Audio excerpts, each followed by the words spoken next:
Welcome back to the channel, guys. Going to do a little video here, a little bit different than normal. I'm just going to kind of give you a status update. Going to be a little bit longer video. I'm going to kind of show you around the property.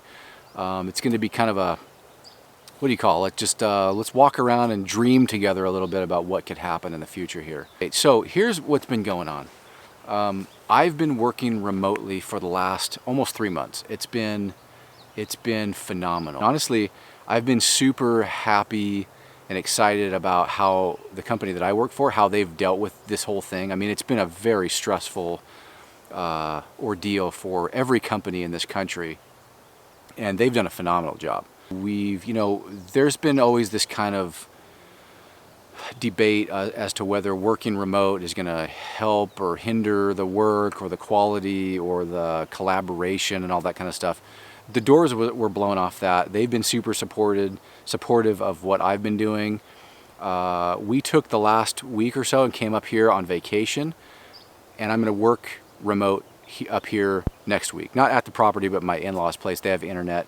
We'll get to all that in a minute. This is just kind of the beginning of what we're going to talk about. But so it's been probably the best, I'd say, 2 or 3 months of my career. I mean, I'm not somebody who needs a bunch of like moral support from people around me. I'm not really a people person, to be honest with you. I don't actually like being around a lot of people.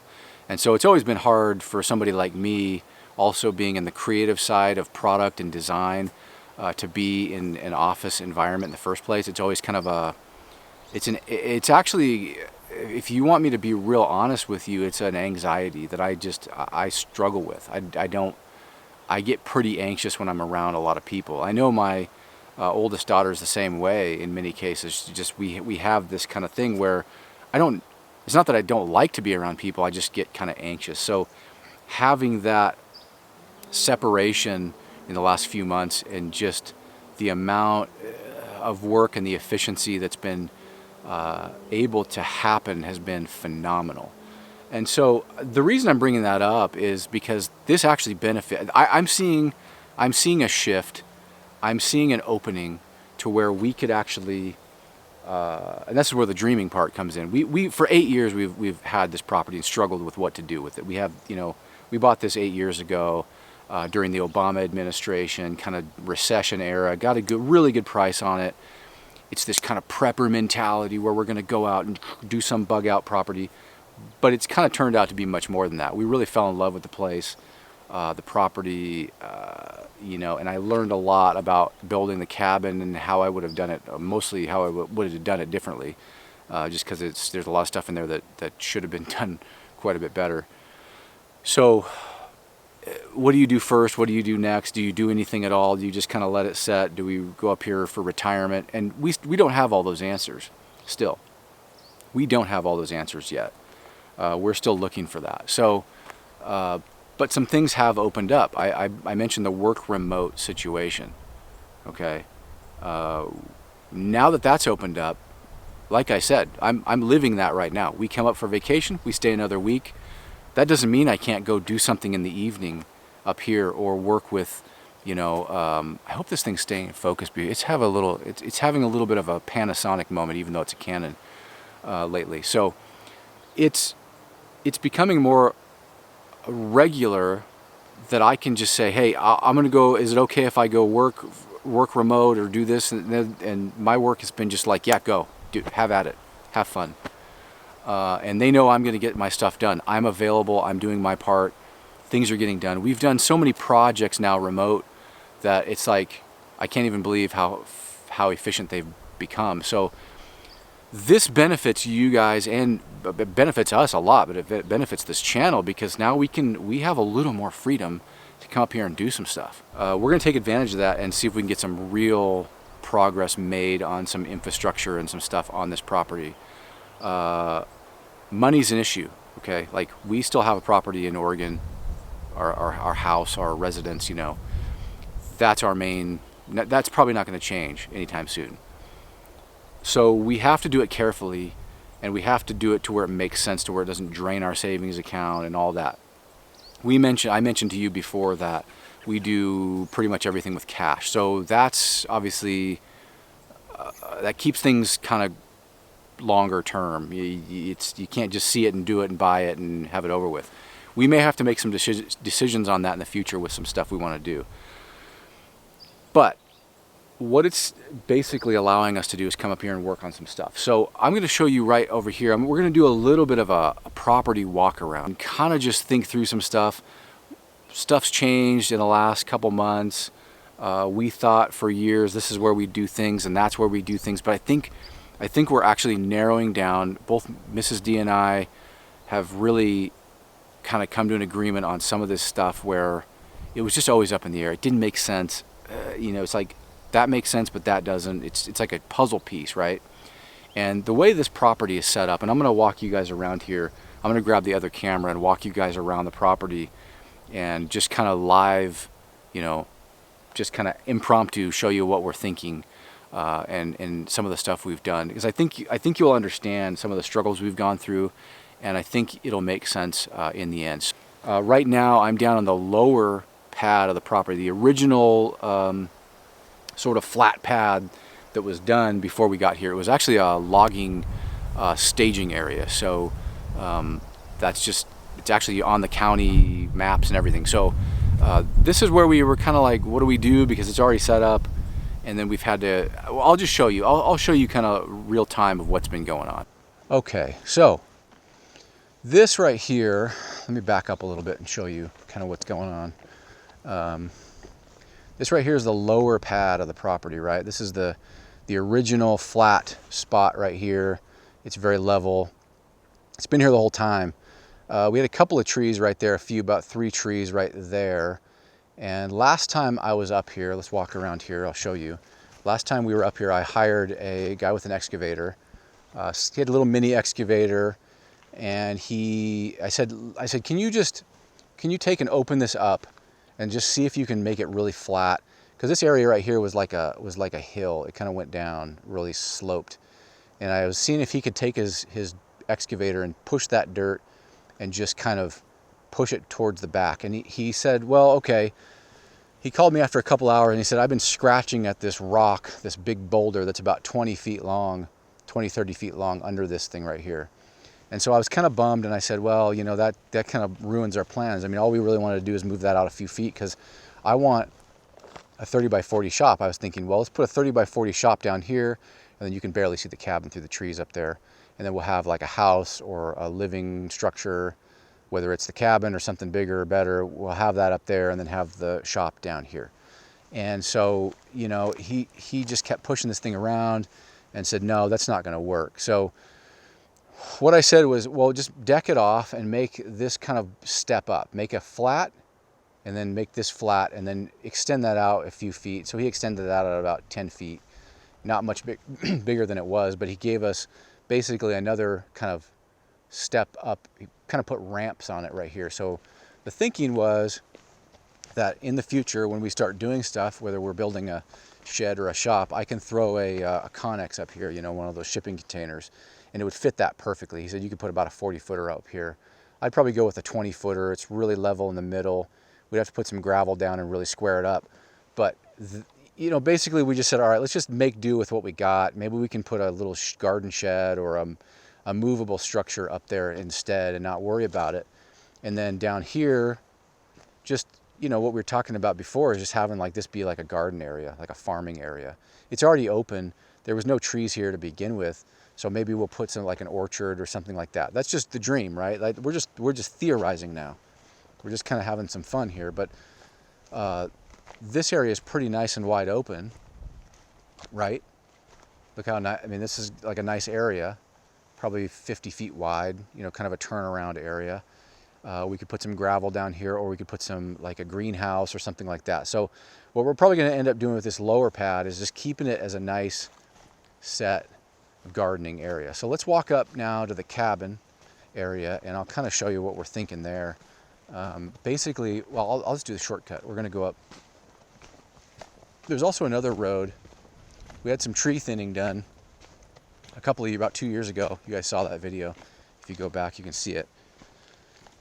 And they put this little skidder trail in here. It's not very good because it's all overgrown, but it's a pretty good road. And this is actually a nice shortcut to get up to the cabin from this lower pad.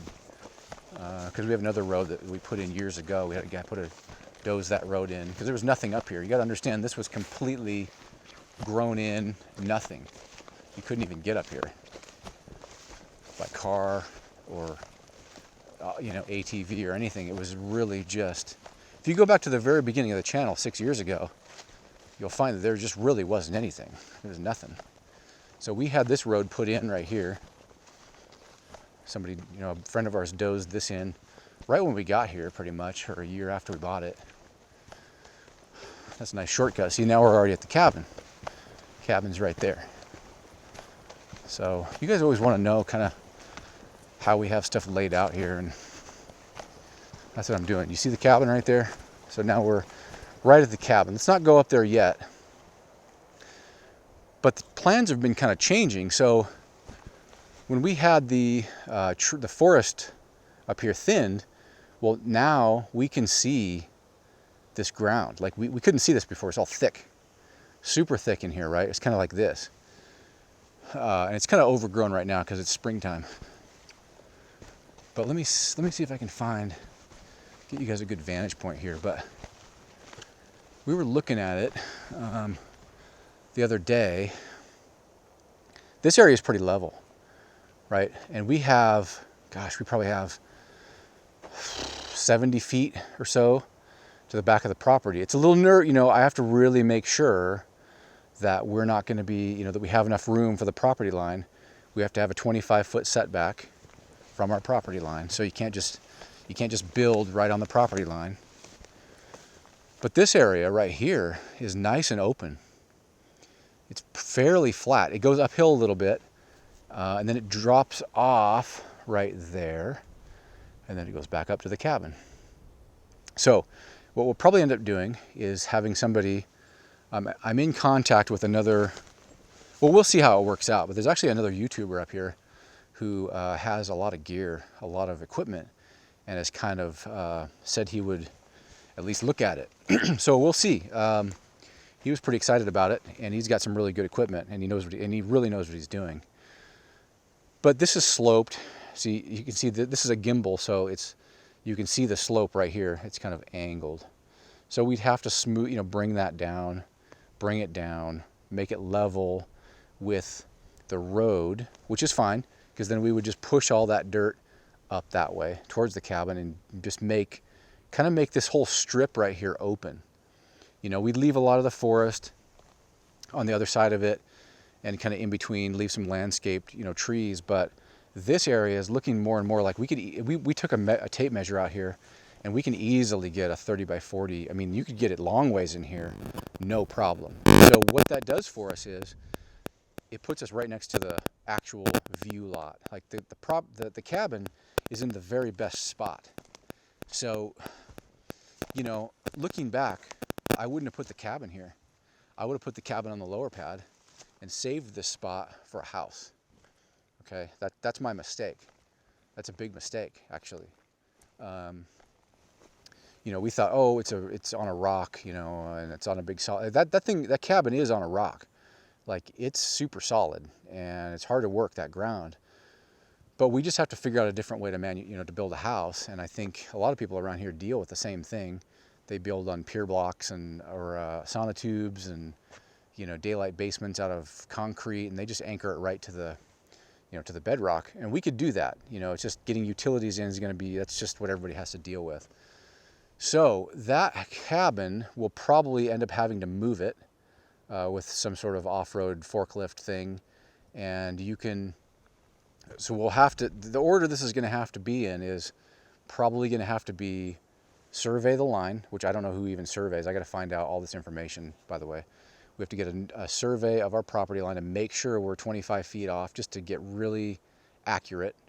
Then we want to deck this area off. Like, this becomes the pad. Like, this will become, again, this is all just theoretical. I'm dreaming here.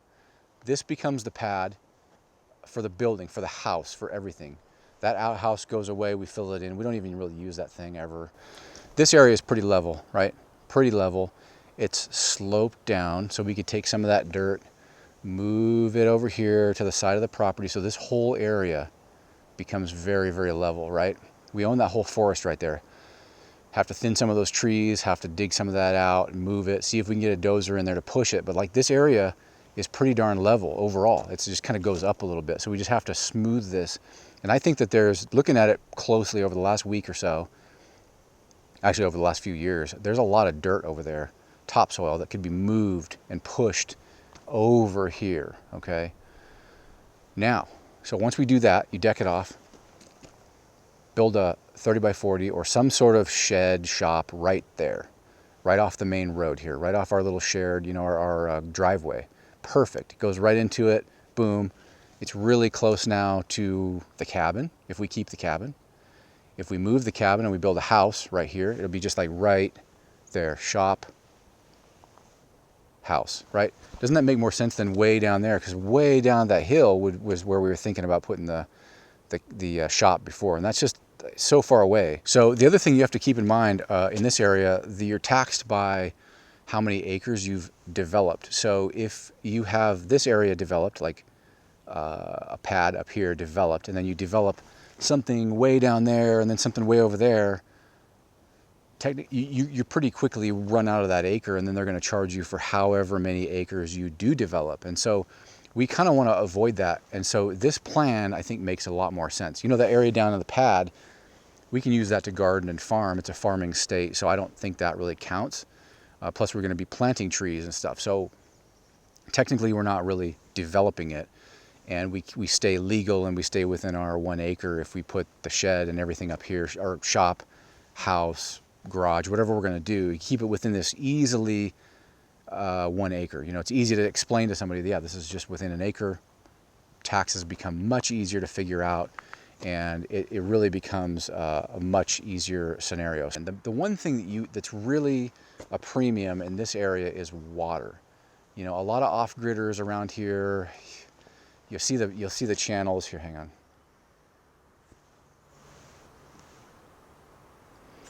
So there, you'll see people walk. You'll see off-gridder channels and off-grid channels up here try to get away with hauling water in.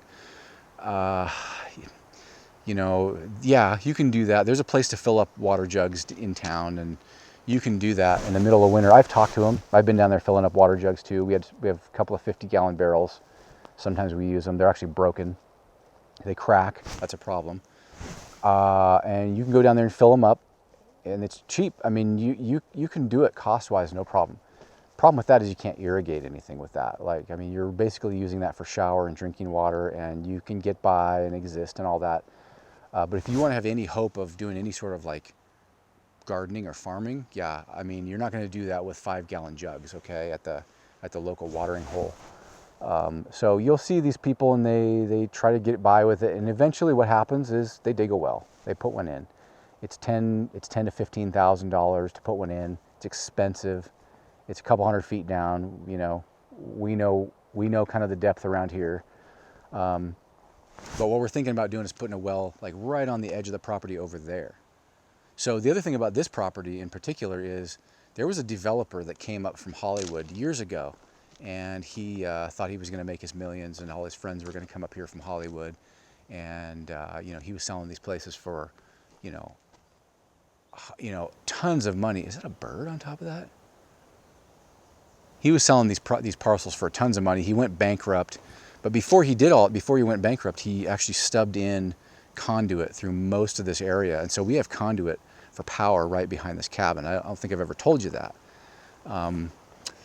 You know, the nearest power is about 1,000 feet away, and you're talking another 20 grand to pull that. So, but if somebody ever does pull power, or we decide to make an agreement, power's right there.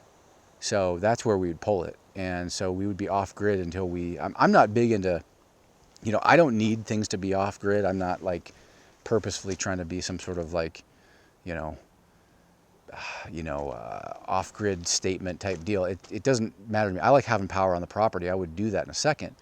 But the reality is it's just expensive. So if you pay $20,000 for power, you could pay $20,000 to have solar power, and there's really no difference. So up here, it's more of a necessity thing. But if somebody decides to do it, we would have the conduit already in. So that's, you know, that's pretty interesting to have that, and it's right there. So we would probably put a well pretty close to that, just in case that comes in. Boom, it's right there. Plus the well would be really, we're on top of this the very top, you know, topmost part of our property. Again, well goes up there, probably a cistern next to it. Then we could for sure, check this nice slope out. That's all downhill, right down there, run water down to that garden area, right? So now we can pump it in. Now we can run that water gravity feed almost all the way down to the bottom of the property. And that's kind of what I'm thinking tentatively. I think that's the plan. So we don't really have, again, it's not a, everything can change, right? But that seems to be the most sound thought we've had on this thing. We can also, you know, like I said, we could move that cabin. It's not permanently on the ground, you know, fixed to the ground. Basically, I have skids under it, so it's just got skids underneath it. We can just slide it. It's only a 16 by 16. I think with a couple of off-road forklifts, we can move that thing in a few minutes. So, and then just or just take it apart. I don't know. It's one of those things that kind of served its purpose, right? So, that's my thinking right now. So. I'm going to head back down. I have some work to do. I'm going to be cutting some stuff with a chainsaw, and I've got to do a couple of other little projects around here.